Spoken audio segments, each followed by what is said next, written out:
Book 293, Madeline. In an old house in Paris that was covered with vines, lived 12 little girls in 2 straight lines.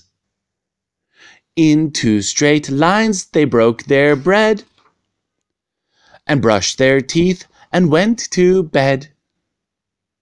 They smiled at the good, and frowned at the bad, and sometimes they were very sad.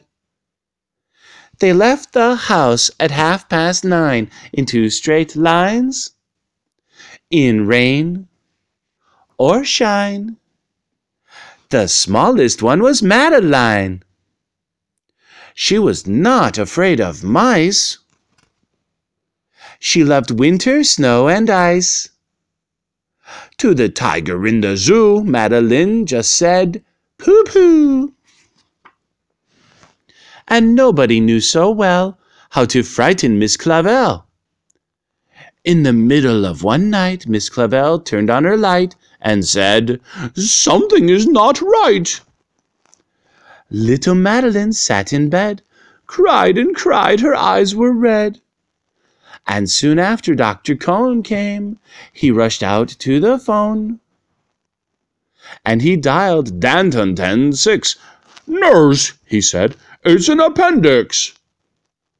Everybody had to cry, not a single eye was dry. Madeline was in his arm, in a blanket safe and warm. In a car with a red light, they drove out into the night. Madeline woke up 2 hours later in a room with flowers. Madeline soon ate and drank. On her bed there was a crank, and a crack on the ceiling had the habit of sometimes looking like a rabbit. Outside were birds, trees, and sky, and so 10 days passed quickly by. One nice morning Miss Clavel said, "Isn't this a fine day to visit Madeline?" "Visitors from 2 to 4, read a sign outside her door.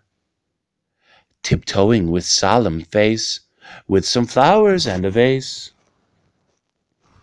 In they walked and then said, "Ah!" when they saw the toys and candy and the dollhouse from Papa. But the biggest surprise by far, on her stomach was a scar. "Goodbye," they said, "we'll come again." And the little girls left in the rain. They went home and broke their bread, brushed their teeth, and went to bed. In the middle of the night, Miss Clavel turned on the light and said, "Something is not right." And afraid of a disaster, Miss Clavel ran fast and faster. And she said, "Please, children, do tell me what is troubling you." And all the little girls cried, "Boo-hoo! We want to have our appendix out too." "Good night, little girls. Thank the Lord you are well. And now go to sleep," said Miss Clavel.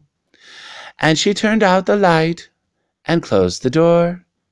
And that's all there is. There isn't any more.